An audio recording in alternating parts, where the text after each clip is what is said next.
Good morning, class. Our first topic is nature and purpose of business. Economic and non-economic activities. Economic activities are those activities in which we earn money, spend money, or create wealth. And non-economic activities are those activities in which we satisfied psychologically, emotionally, and etc. According to the notes, economic and non-economic activities, all human beings have different type of needs. So, in order to fulfill those needs, they have to perform some of the other activities. Human activities are classified into economic and non economic activities means जितनी भी human activities हैं वो अलग अलग तरीके से बांटी हुई है या अलग अलग तरीके में दो एक्टिविटीज़ के भाग में बांटी हुई हैं। वो कौन कौन सी हैं बेटा? Economic and non economic activities. तो पार्ट जो है आपको ये डिस्ट्रीब्यूटेड पार्ट्स रिप्रेजेंट किए हुए हैं। Basic meaning economic and non economic. देखिए बेसिक मीनिंग में पर्पज और नोटिस क्या है इकोनॉमिक एक्टिविटीज का? Those activities whose objectives is to earn money and to create wealth. Means वो एक्टिविटीज जिनका पर्पज होता है अर्न मनी के लिए यानी धन कमाने के लिए और वेल्थ को क्रिएट करने के लिए, मतलब वेल्थ क्रिएट करने से गाड़ी घोड़ा और अपनी मनपसंद चीज़ें खरीदने के लिए। ये हमारी सभी इकोनॉमिक एक्टिविटीज़ में आती है।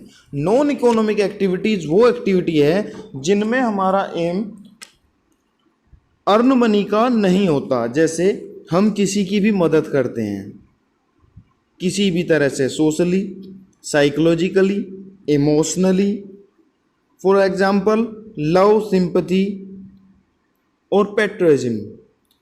देशभक्त आप लोग हैं, इंडिपेंडेंस डे आने वाला है, तो ऐसा नहीं है ना कि आप लोग अब देशभक्ति नहीं दिखाएंगे। कोविड होते हुए भी आप लोग देशभक्ति दिखाएंगे। जैसे अभी अयोध्या राम मंदिर बनने में हम सब ने राम भक्ति दिखाई है, वही हमारा नॉन इकोनॉमिक एक्टिविटीज़ में काउंट होता है। ऐसे ही बेसिक मीनिंग के दूसरे अंडर हेड में है एग्जाम्पल्स, यानी इसके एग्जाम्पल्स क्या हैं? People work in factories, cooking food in restaurant, a teacher teaching in a school. देखो इसके एग्जाम्पल्स क्या हैं इकोनॉमिक एक्टिविटीज़ के। कुछ लोग फैक्ट्रीज में काम करते हैं, वो कौन सी एक्टिविटी है? Economic activities. कैसे? देखो उन्हें काम के बदले में पैसा मिल रहा है। कुकिंग फूड इन रेस्टोरेंट का आप लोग देखते हैं, जब आप डिलीशियस फूड खाने के लिए किसी रेस्टोरेंट में, होटल में जाते हैं, वहाँ भी आप पे करके आते हैं, और जब आप पे करके आते हो तो उसके जो बनाता है उसमें उसे भी मिलता है, जो अपने रेस्टोरेंट में आपको खिला रहा है उसे भी मिलता है। यानी अगर खाना बनाना है रेस्टोरेंट के अंदर तो वो एक इकोनॉमिक एक्टिविटीज़ है। टीचर टीच करता है आपको स्कूल में, उसके बदले में भी सैलरी मिलती है, सो वो भी एक इकोनॉमिक एक्टिविटीज़ है। ऐसे ही नॉन इकोनॉमिक एक्टिविटीज़ की अगर हम बात करें तो नॉन इकोनॉमिक एक्टिविटी के एग्जाम्पल में इन्होंने बताया है housewife cooking food for her family. Housewife जो है मतलब हमारी ममा जो हैं खाना बनाती है अपनी फैमिली के लिए, उसके बदले में तो उन्हें कुछ अलग से नहीं मिलता ना। Teacher training his daughter at home, कोई भी टीचर अपने बच्चों को, इसमें तो बेटी लिखा हुआ है, अपने बच्चों को पढ़ाता है घर पे, उसके बदले में उसे कोई पैसा थोड़ी ना मिलेगा। ना ही मम्मी को डेली डेली पैसा मिलता है कि भाई आपने आज इतने रुपये का खाना बना दिया, ये लो पैसे, ऐसा कुछ नहीं होता ना। तो वो सब काउंट होता है नॉन इकोनॉमिक एक्टिविटीज़ में। नाउ हम चेंज कर लें अपना टॉपिक, कंसेप्ट ऑफ बिजनेस। देखिए कंसेप्ट ऑफ बिजनेस में हम आ जाते हैं। अभी तक economic and non economic activities में हमें बस इतना पता चला है कि कौन सी एक्टिविटी हमें पैसा कमाने का मौका देगी और कौन सी एक्टिविटी हमें फ्री में काम करने के लिए कहेगी। देखो मंदिर में जो चैरिटी होती है उसके बदले में हमें कोई पैसा नहीं मिलता ना, लेकिन अगर हम कोई बिजनेस स्टार्ट करें उसके बदले में हमें बहुत कुछ मिलता है। इसीलिए हम अब बात करते हैं कंसेप्ट ऑफ बिजनेस की। Business refers to those economic activities involving the purpose production and और sale of goods and services with the motive of earning profit, satisfy human needs in society।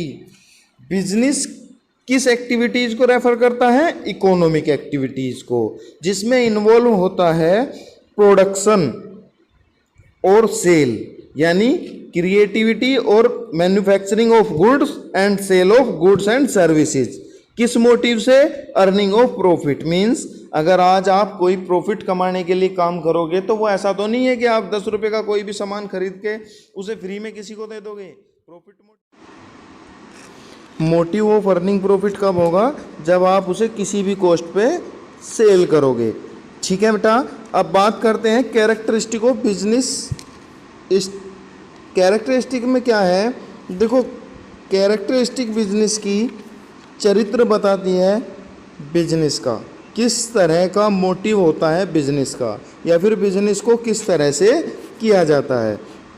पहली कैरेक्टरिस्टिक ऑफ बिजनेस है an economic activity. The main characteristic economic activity, मतलब business की सबसे महत्वपूर्ण characteristic ये रहेगी कि उसमें खर्चा होगा, पैसा कंसिडर्ड सबसे पहले होगा, क्योंकि बिजनेस कंसिडर्ड करता है an economic activity because it is undertaken with the objective of earning money. मतलब प्रॉफिट या धन कमाने के लिए ही कैरेक्टरिस्टिक ऑफ बिजनेस रिप्रेजेंट करता है इकोनॉमिक एक्टिविटी को।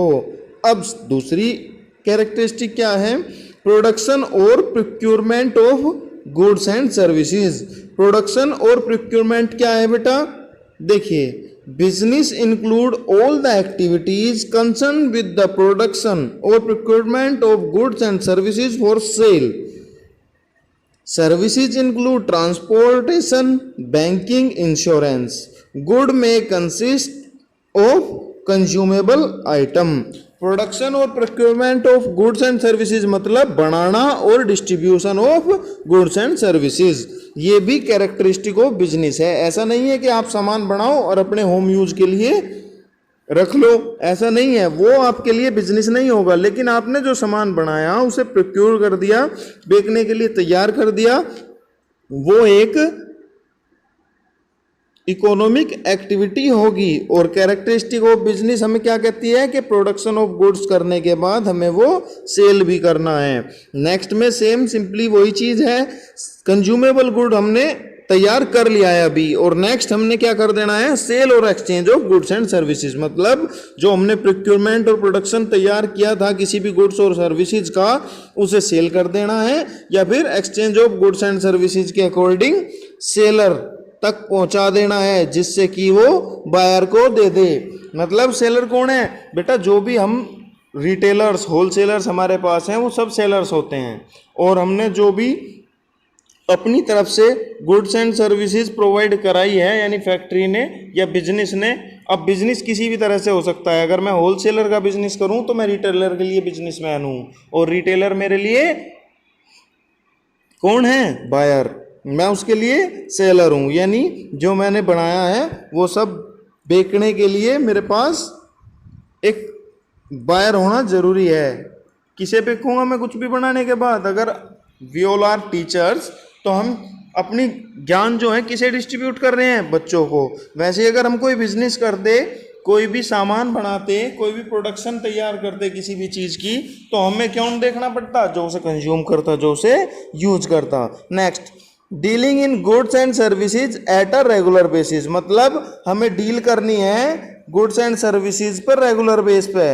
रेगुलर बेस पे कैसे करेंगे बेटा? मतलब परमानेंटली। ऐसा नहीं है कि हमने एक बार कोई भी डील कर ली बस बात खत्म। आज हमने कोई बिजनेस कर लिया कि हमने 500, 400, 1000 रुपये का सामान खरीदा, फेंक दिया और उसमें प्रॉफिट कर लिया। तो क्या वो बिजनेस है? नहीं, वो कोई बिजनेस नहीं है। बिजनेस डील करता है गुड्स और सर्विसेज के साथ रेगुलर बेस पे, मतलब आज खरीदा कल बेचा, फिर दोबारा खरीदा फिर बेचा, यानी परमानेंटली जो sale and purchase of goods हो रही है वो हमारा बिजनेस कहलाता है।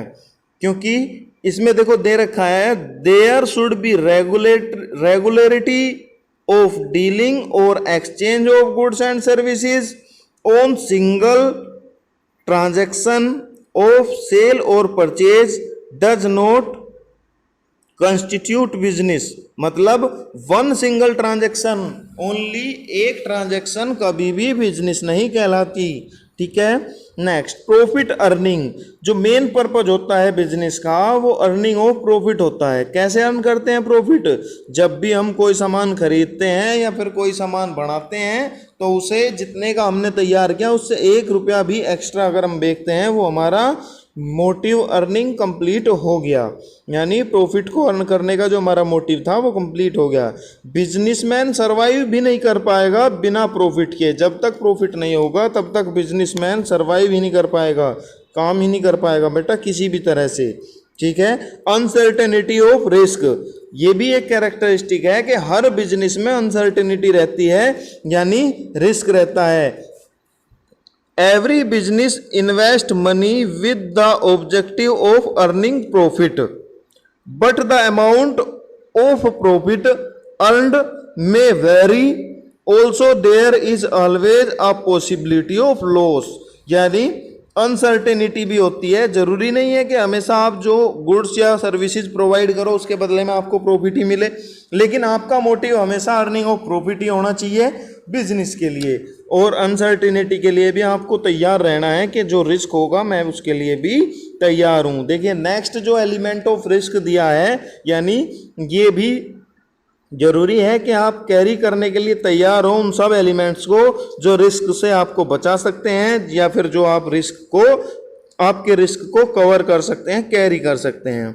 All business activities carry some element of risk because further is uncertain and business has no control over several factors like strikes, fire, thefts and change in consumer taste etc.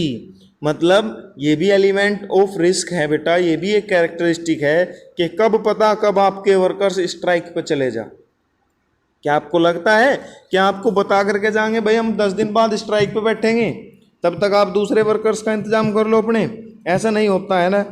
Fire कभी अगर किसी कारण से short circuit हो जाए, कोई और दिक्कत हो जाए, उससे आग लग जाए, तो क्या आपको लग रहा है कि आपको पहले बता देगी आग कि ले भाई मैं लगने वाली हूँ, अब आप अपनी तैयारी कर लो बचने की? या फिर चोर ये थोड़ी बता के आएंगे कि मैं चोरी करूँगा। ऐसे ही ये सब जो एलिमेंट्स इसमें दिखाए हैं या सब एलिमेंट्स जो बताए हैं वो सभी एलिमेंट्स कभी भी घटित हो सकते हैं। कभी भी ऐसा हो सकता है कि ये रिस्क हमें कभी भी मिल जाए, यानी कस्टमर का टेस्ट भी चेंज हो जाता है। देखो आज हम सब लोग खा रहे हैं मैगी, हमें अच्छा लग रहा है, कल अगर मैगी का टेस्ट अच्छा ना लगे या मैगी का टेस्ट हमें ऐसे ही अच्छा लगता रहे और उससे भी प्यारा टेस्ट कोई आ जाए, दूसरा टेस्टी कोई चीज़ आ जाए, तो आप तब भी मैगी खाना पसंद करोगे या फिर तब कुछ चेंज कर लोगे? जो आपको अच्छा लगेगा आप उसे खरीदोगे। यानी ये एक रिस्क रहेगा बिजनेसमैन के लिए कि कल भी आपका टेस्ट जैसा आपको ज़रूरत है टेस्ट की वो आपके लिए तैयार रखे। ठीक है बेटा, कहीं ना कहीं देखो कैरेक्टरिस्टिक के टॉपिक में और बिजनेस में हमने कंप्लीट कर दिया है कि हमारा पहला वीडियो था, इसलिए आप इस वीडियो को थोड़ा सा ध्यान से पढ़ें, कंसिडर्ड करें। नेक्स्ट वीडियोज़ एकदम फेयर एंड क्लीन मिलेगी।